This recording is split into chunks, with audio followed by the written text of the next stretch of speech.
we talk about when Bill Poland and Paul Smith came, when I had been here, I think only quite a year, talked about Healthy Church Initiative. We said it's too soon. Bill Pollock and everybody in that table said, no, it's too soon. So we waited. And then I think what triggered us, I think, was the Simple Church. I think we got that book because it was part of the book of I don't know how we got a hold of Simple Church. I don't remember even.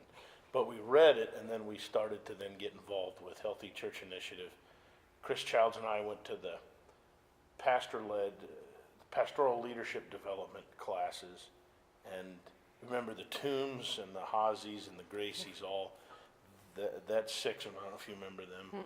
Yeah, because see, some of them, I mean, like I said, this has gone over a 5-year period. So, pushing people that 6 started now. it aren't here anymore. When the first introduction to Healthy Church Initiative came about, it's like, okay, to start the process, to find out whether your church is going to go through the Healthy Church Initiative process, we want to find candidates to go to training. Right. And so we needed leadership training as well as lay leadership training. And so we had to find. And they did a great job, those 6 people, the 3 couples, the Hawseys, Gracies, and Toombs, which the Gracies and Toombs aren't here, and they moved away. But they really started to learn more about that it is the church. I mean, it's not the pastor, it's the church, it's the people. Mm-hmm. And then, so that's when we started to really say then the discipleship process can't just be pastoral led and this is what you're gonna do. And that was the beauty in that. So we had people coming back from those classes that were excited. And then that's when Simple Church started to really get a hold of. Yeah, because we had to pick one of the books, I think, that you guys were going Yeah. through, and one of them happened to be Simple Church. And I think it was in a suggestion by yourself that's like, I think our leadership needs to read through Simple Church And Holly as took part a of Bible that study, leadership process. Right. And so Holly and the rest that were also reading along with you agreed that would be the one to help us get our church to get focused. And so we formed basically a book study team, a small group team to read through Simple Church and to learn what they were learning, just in preparation to decide whether the congregation was going to vote yea or nay to follow the Healthy Church Initiative Yeah, because process. they came back and talked with the ad council and said, here's what we've been learning. We gave half hour, I think, to our ad council, didn't we? And just said, let these, the lay leadership development team talk to the ad council about what they're learning about Healthy Church Initiative. And then that's when we started to build the idea that, well, let's get vision together, and we talked to Heidi. Exactly, that's where I came in, was talking, because you were already past Simple Church when I came into the process. Okay, You were all way past that, and I went to the first meeting where we sat down and started to really kind of do a retrospect of what is the church about, and what do we think our strengths are, and what our weaknesses are, because you guys had already gone through that part of it. But then it was hearing directly from the people that attended church. Yeah, the 10 people. To go through and start to lay down what all of that looked like. And then it was bringing the vision team together to take all of that information and go, where are those strengths lying? Where are our weaknesses lying? How do we bring all of this to kind of together into one vision to kind of focus everything? Yeah, and so then when we did that, we had inviting, nurturing, and growing. And then I think... Well, we went through like 16 different iterations. So Well, there was a lot of them. There was a lot of them. But we ultimately kind of landed on what those verbs would be, because we wanted it to be something that was action oriented. We didn't want to just have it kind of laying there. We wanted to be able to have some action to it and be able to, again, kind of pull what that vision looked like that everybody could subscribe to and say, this is what we are going to kind of purposely work towards. Because the thought was the I-N-G. We're doing, we're being, we're going, we're growing, all that stuff. Yeah. And then We had the thesaurus out. There was lots of different discussions. What's the definition of growing? What is the definition of growing? And What does that mean? Yes. There were that was a couple of different meetings, I think, that we just were bouncing back and forth on what that really means. Well, and it wasn't necessarily what it meant, but then also what it meant for us as a church. For us as a church of like because what. we had to define the nurturing. Yeah. I mean, and then we're like, what does nurturing mean? I can't remember the word we had there before, but we settled on nurturing, and nurturing to us is education. Yes. Right, which is different. You know, you'd think growing would be education, so my faith is growing in knowledge, But we define growing a little differently. Yeah. Missions. Growing was Yeah. taking what you're being nurtured as and taking that outside of the church. Going outside. Going out into the Growing- community. Basically growing outside of our walls Yeah. is what the G is from our saying. Yeah. And you were saying, Ted, I mean, with the 10 worshipers that came, the mystery worshipers, I can never remember the company Yeah. that's called. Through but the Healthy Church yeah, Initiative. through HCI Yeah. process. Through HCI process, the 10 worshipers that came in and then therefore following service, they gave some insightful information to our congregation about what we were doing well and what we weren't doing well. And I think the congregation saw ourselves as very welcoming, wanting people to join our worship service, and we pretty much saw just almost the opposite. Yeah. of that. Yeah, It was we a were- good mirror. It was a very good mirror. It was a very good Yeah. mirror. And so with that insight, I think it helped drive what, people, the congregation wanted us to be, not from the inside, but what it looked like from the Right, outside. right. Yeah. And I think that Yeah. information was shared with the mission and vision team, and they took that Yeah. on in terms of to help us define what Yeah. we wanted to And be. we realized we weren't that inviting. Yes. I mean, we kind of thought we were, or welcoming, or hospitable, or whatever, Yes. but we define it here as inviting. That presence, that spirit of openness and inclusivity kind of thing. So then we get moving on. Okay, so we're looking at serving, inviting, nurturing, growing, and it took a little while though, didn't it? 2.5 years. Yeah, the reality. Just saying. You don't have to say it that how. Yeah, 2.5 from the years, time it but was yeah. defined Right. to Yeah. really where we're starting to feel like people in that congregation understand that S.I.N.G was really a development process from first going out and understanding how people viewed our church, how the congregation felt that this was our ingrained definition of what we were all about.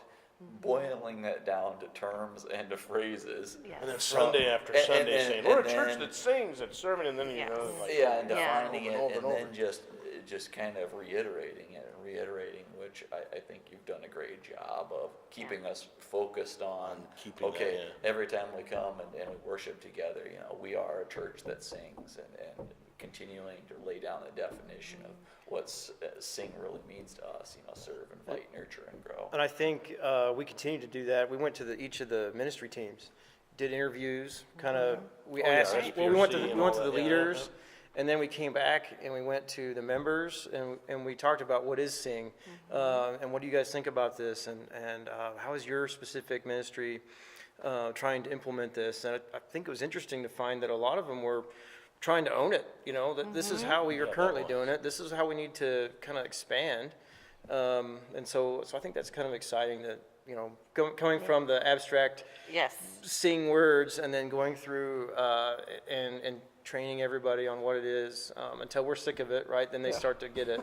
I think that was what we talked about. Yeah. We Once talked about how many times the Beatles sang Twist and Shout before people started. Yeah, And so I think that was through Simple Church. Yeah. They Yeah. said that That actually your, was. your redefinition of your church will take so much time that the leaders that have defined it will be past tired of listening to As your Heidi so definition. abruptly said, Yeah, 2.5 2.5 years.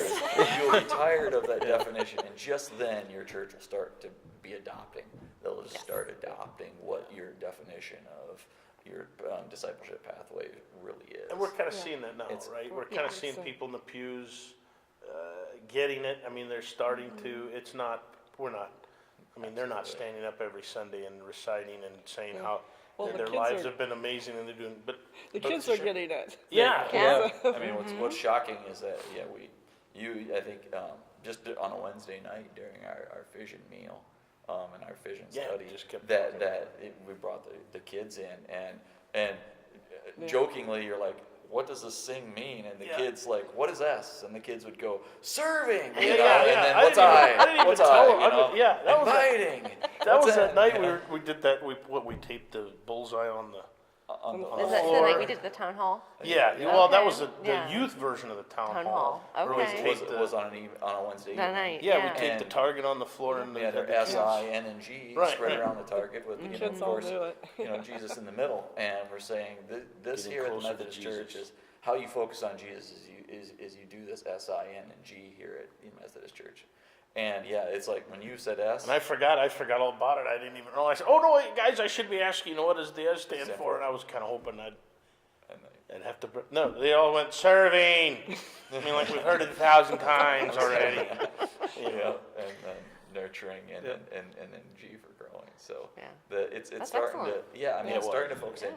I mean, and the reality is, if you go back and you look, 6-7 years ago at this congregation, and you were to ask us what we were all about, and it's like we're friendly people, we get along and we come here and worship on Sunday. Yeah. But beyond that, we have a few book studies here and there. But you ask somebody, that was a congregation member back then, and they'd be like, yeah, we didn't have a really good definition of what it means to be a member of the Methodist Church here in Pella. And we weren't even as friendly as we thought we were. And, Right. and the reality is, Yeah. not really open and friendly. We're a very tight knit, close, small congregation. Lots of friendships within the walls, but the reality is our tentacles don't go too far beyond the walls. And we felt very comfortable coming on Sunday and being in communion with one another. But to go outside the walls, we weren't definitely as comfortable. And now we've gained that focus. I mean, being S.I.N.G, it's a focus on those 4 letters, and to make sure that each one of our ministries are doing those. It's our why. At the Yeah, end of the day, it it's our is. why. It's why we come to Sunday. It's why we come on Wednesdays. It's why we're here to become better disciples, to expand those tentacles a little bit more out into the community, but also grow our own understanding and nurture our own understanding among all of our members. There's things that we're doing primarily because of our definition. Right, I mean, yeah, there's yeah, ministry teams that are now doing things specifically for serving. They're doing things specifically for inviting, specifically for nurturing, And specifically for growing. that was interesting, Brenda. When you brought that a while back, it was. I mean, I don't know if it's 2.5 Well. years ago, but it was a while back. Saying, how's the administration of our church going to fit this? Then? Yeah. I mean, because we had the ad council and all the different committees, but how then does this change? How does our administration work and change together and morph? I think we're getting there with the one board. with the one board model. What was your perception the other night that we were talking really pretty in depth about the one board? I think we still need to kind of come up with some goals and strategy to get there, but I think we have the leadership already. It's just, I think we have the leadership, but we don't have the little things to kind of get it to go. I mean, I think details. It's probably going to be uncomfortable to get started. Yeah. Yes, Because it it's, will be. Yeah. You said And the meetings are going to be in thirds and The loving, learning, and leading. Yeah, Right. we kind of have to work on Yeah. getting that figured out, but I think we got people to do that. It's just, I guess, to have a little bit of faith and just kind of jump into it, and like we did five how years we ago. did this. I mean, Yeah, we it just kind was of jumped into it. it was and very we figured much it of- out as we. Yeah, I mean, went you guys along. laid a lot of the groundwork, but then there just kind of comes that point where you just kind of have to jump in, and you're gonna make mistakes, you're gonna trip, you're gonna fall a couple of times, you're gonna repeat a couple of meetings because meetings got canceled for various different reasons, but eventually you get there, and it's taking a lot of it on faith, and you get there. So do you feel like this has been something from us? I mean, it's been something from the United Methodist Church of Pella, or something that has been, here's the model to follow, here's how you're going to do it, here are the steps you need to follow? I think it's all us. I think I think we've kind of had some guideposts. Yeah. But I think between having the survey with your 10 parishioners that came in and gave you that mirror, and then taking that, and then when we had our meeting with all of our members, that here's the report card, here's what we've got, and how do you feel about this? What other information would you give us? How do you think we should change this? What do you think? Why did you come here? Why did you come here, leave, and then come back? That type of thing. So you had this external view, you had this very in-depth internal view, and then it was bringing all of those people to the table and going, okay, here's your guideposts, go. So then we followed that pretty well. Yeah, I mean, Feel it that belongs is to one of us. the, one of the prescriptions is our discipleship pathway, right? Right. And so. And we I created think that, I mean, it's we, ours. we've ours, and I think it's a good definition of both internal and external views of the congregation, in terms of what we want to be and how we want to do it. Yeah. And our sing is just internally defined how we want to make disciples for Christ, Absolutely. Cool. I think it's Absolutely. been, I just saying that on top of that, I think the other thing that's really powerful is it's to your point of going out to a lot of the teams within the church. It's really helped them focus. So there's some stuff that we've stopped doing, or there's some stuff Yeah, that it's like, yes. okay, this is great, this is wonderful, but it's not aligned with why we're doing some of this stuff. So let's, either set it off and go, okay, we'll look at this next year, or we'll look at this in 3 years, or something along that line. It's really helped kind of bring that focus into to say, this was great, this is wonderful, and if you want to keep doing it on your own, great. But as a church, here's who we're supporting, and here's what we're being able to do, and why we're doing Gets it. us all going on the same bus, going the same direction. Yeah. And instead that of- feels, for a pastor, that feels like we have more traction. Right. As opposed to spinning our wheels or feeling like we're doing a lot of work, but not much is getting done, it doesn't feel like. basically, it's getting people on the same bus, instead of driving all individual cars going all different directions. I mean, it helps the ministry teams as well, because when they have questions about, people might come to them and say, let's go do this, let's go do that. They can talk to, does it align with, serve, invite, nurture, and grow? If it's one of those 4 things, I think we can do it. Let's present to the congregation and go. But if it doesn't seem to fit, we have something to stand behind in terms of what defines the Methodist Church. That's a good point. I Yeah, like that. and I think and I can say on the other hand of, so we're being able to say no to stuff, and you were asking about whether or not we own this. We've had a lot of difficult conversations. Yes, A we have. lot of difficult conversations within the vision team, within various other teams. I know within the HCI team, with the congregations, that type of thing. And to walk through that, you own it. Yeah, It's a lot of difficult, it's a lot of honest conversations. And we're still having them. I And mean, we're still having them. In I mean, fact, they're it's, getting a little more honest. I mean, when you're talking Yeah. about churches reorganization and lots of change due to some of this redefinition of who we are and why we're doing what we're doing.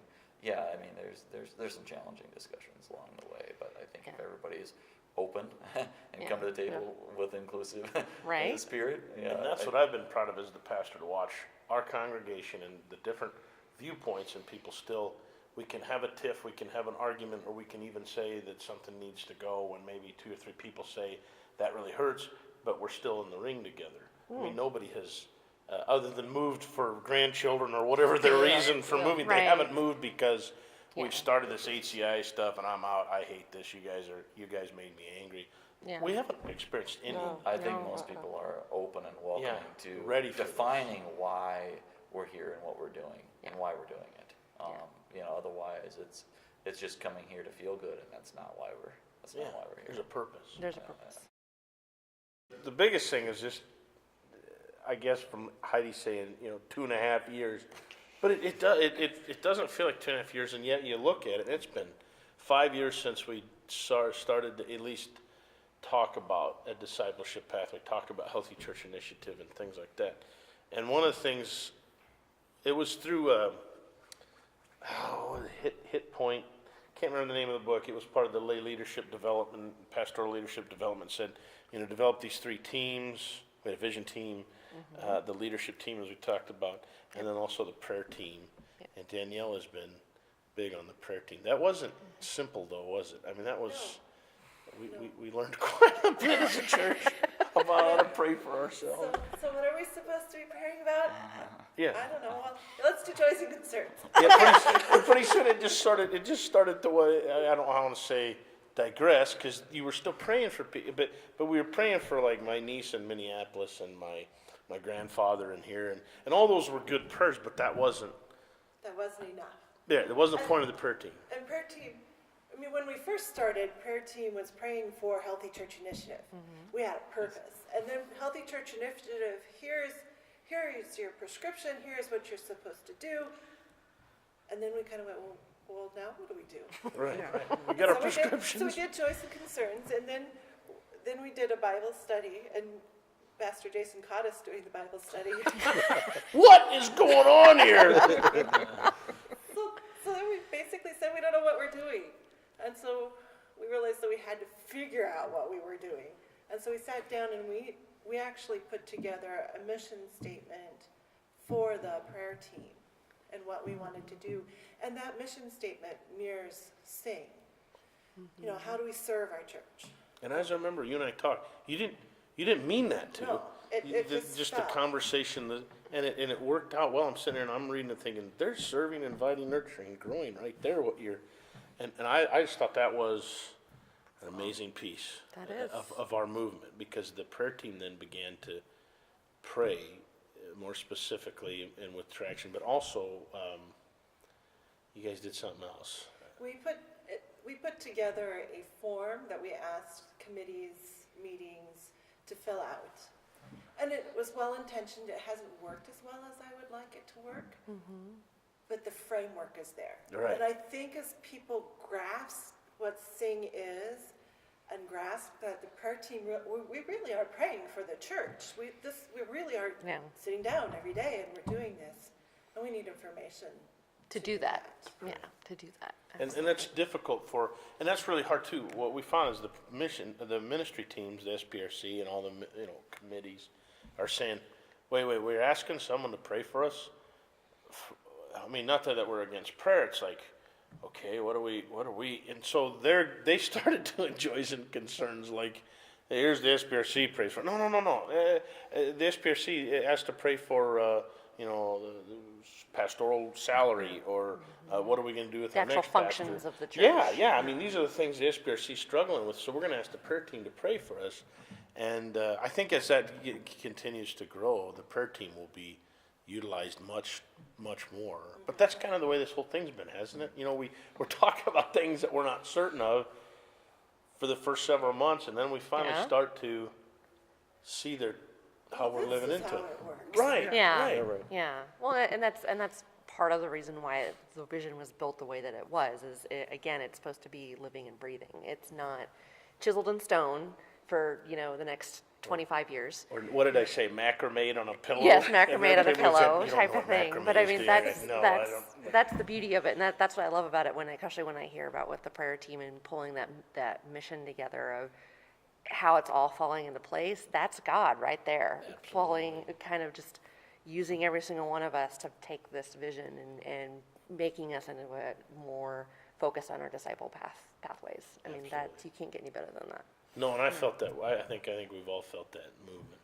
And then what the other at the end of February and beginning of March, if you guys remember, we did these town hall meetings we talked about, and they were different than. I mean, they turned out differently than what we thought they were going to be. I mean, we ordered cake and balloons. We thought they were going to be a party. Party, yeah. Everybody, here's our discipleship process. And Yeah. Reed Evans goes, right. Reed Evans says, how many people are going to go, okay, what's the balloons for? I mean, what are we celebrating? Yeah. Really, we had to discuss what we're celebrating. But this was your first kind of the vision and the discipleship pathways had kind of lived with a small group of people. Yes. And you had been talking about it with the congregation, but we really kind of didn't have that jumping off point.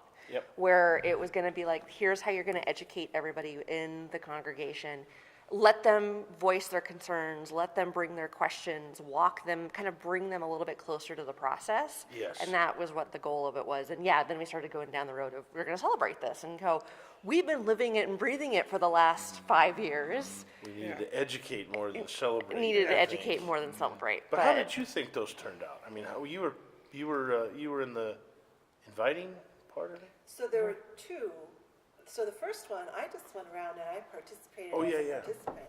And that was interesting. It was interesting to see what the questions that people who hadn't been swimming in this process the whole time, the questions they brought up, what they were thinking about. It was interesting to see that part of it. Mm-hmm. And then for the second week that we did it, I was in inviting. Yeah, there you go. Yeah. I got conscripted to do With you? inviting because Okay. the original person had an emergency. So I'm afraid I was probably one of the ones that frowned at the newcomers because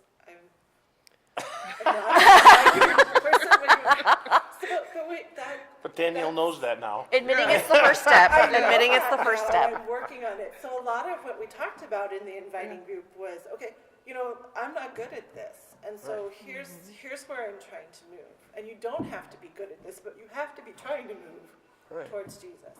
Yeah. And how would he invite people? And That was excellent. And that's, you met Brenda I knew, Brenda, but we were meeting people, like Ted, you were part of the serving, you and Charlie, right? Yep. And people were talking to you in a way they hadn't talked to you before, but yet you'd been in church with them for years. I think through the town hall meetings, you meet and discuss about, important aspects of your church. And you get to know people at a deeper level, and you start talking about why you're here together. Right. You're starting to talk about, specifically in the serving portion of, our discipleship pathways. So just having that open, frank discussion about how is the congregation serving today and how we need to serve, going forward. Right.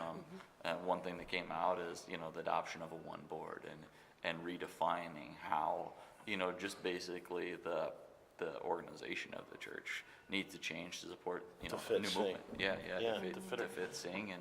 and how church needs to happen in the future. Right, and so that's the thing, how church needs to happen for us now. And now that this is on enough people's hearts, how does it get it to the other people?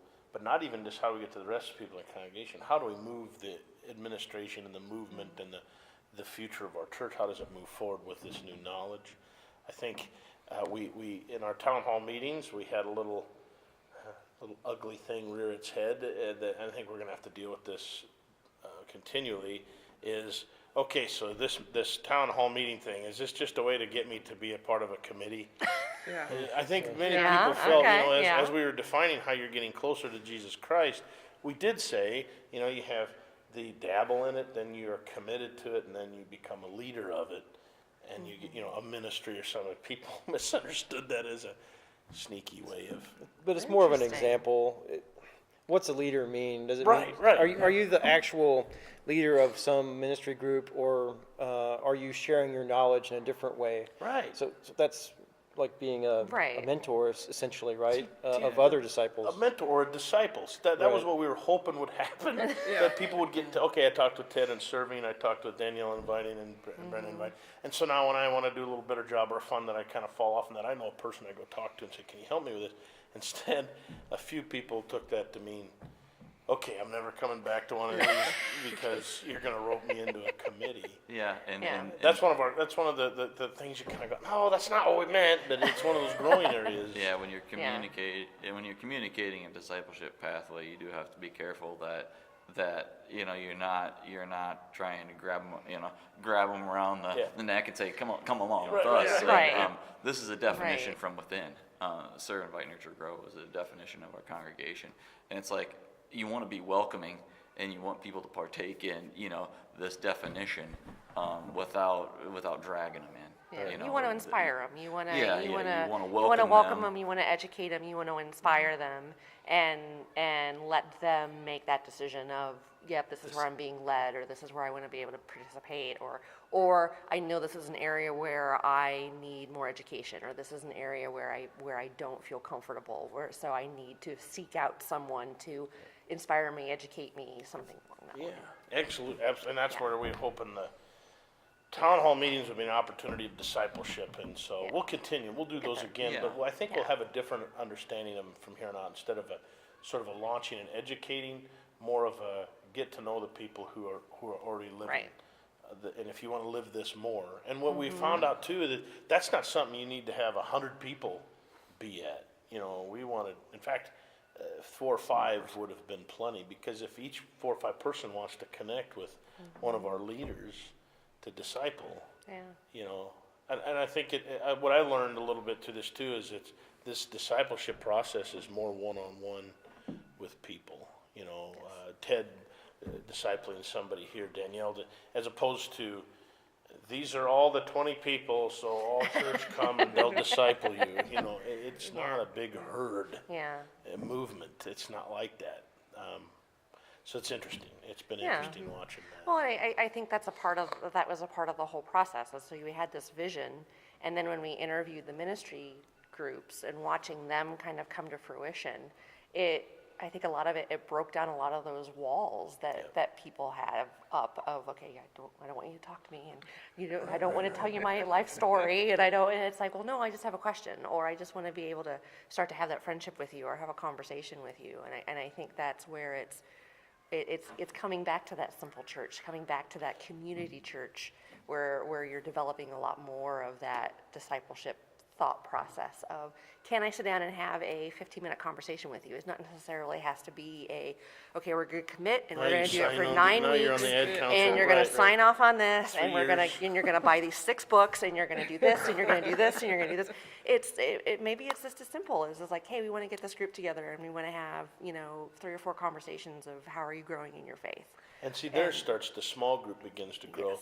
We've been doing Bible studies, and we thought they were small groups, which Bible studies are great, but I think some of those conversations that we start having as town hall meetings and stuff, I think from those start to grow some small groups. Absolutely. I think that's what we're looking at now. And Danielle was on one of the committees that was actually interviewed. Yeah, well, for actually, you were interviewed as a, doctor. As a physician. Yeah. So I'm a family practice doc, and so the vision team went out and gathered information from all areas of our community to figure out where's the need. It's all well and good to say, you know what, we're going to have a tea party. Nobody comes to your but nobody likes party. tea. And, right. Yeah. And so that was information gathering. What does our community look like? So one of the vision team sat down with me and we had a conversation about, what do you see as the needs in Pella? Where could we most help you do your job? And where most can we be Christ in the community? Yeah. And where you, in your span of what you do, or your scope of what you do on a daily basis. So that was more, we were talking earlier, more of an individual discipleship process, but also for the church as a whole on how to get out and into the community and where the community needs us or needs people of Christ or disciples of Christ. Absolutely. So there's always that aspect that we're learning more of. That's why it's serving, inviting, nurturing, growing. Serving meaning how to support and help the church out, and then inviting is to be a more opening and a more inclusive group. You feel more welcome with us, and then nurturing is to give us not just the head knowledge, but a little bit of the experience of Jesus Christ and knowing Him, and then growing is to take all this outside our walls, Absolutely. where we're kind of alone, so to Absolutely. speak, just with our And belief. it's a journey. I mean, Absolutely. so you made the comment about that it's been 2.5 years, or that I made that comment. Yeah, It's a journey. 2.5 We're gonna be on this for quite some time. It's gonna continue. for the rest of our lives. But we probably really need to reconvene a core team again every Again, 4 or 5 years and Yeah. reevaluate, okay, how's it been going? Let's just dig back in. 'Cause I Yeah. think What needs to change? it's that self-reflection and the stuff that, Asking the questions. asking the It's questions when and you just ask really the going through questions, it. Sometimes you like the answer, sometimes you don't Sometimes like you the don't like answer. the Right. answer. Yeah. We got some answers that weren't so pretty. Nobody knows there's a Methodist church in Pella. We got a few of those. Yeah, we went through all that. Nobody knows that there's a Methodist Methodist church in Pella. A Methodist church where? And I'm So, learning yeah, through those this kind of too. questions, yeah. Sometimes the answers, are for us Yes. to know. I mean, not the answers to give to somebody that we've got it all figured out and nice and pretty answers. Sometimes the people who are ministering, they don't care if we know the answer. I mean, we have to understand the answer for ourselves. That's where I think it's helped me just in my life too, is to not have to explain it all really well. Like I want you to think I got it all, but that if the question comes to me and says, "Why Jesus?" It's like I don't have to answer that just to get the good grade or whatever. I have to really answer that within myself. And as a church, too, we have to answer that. Why Jesus? Why the church? Why this church?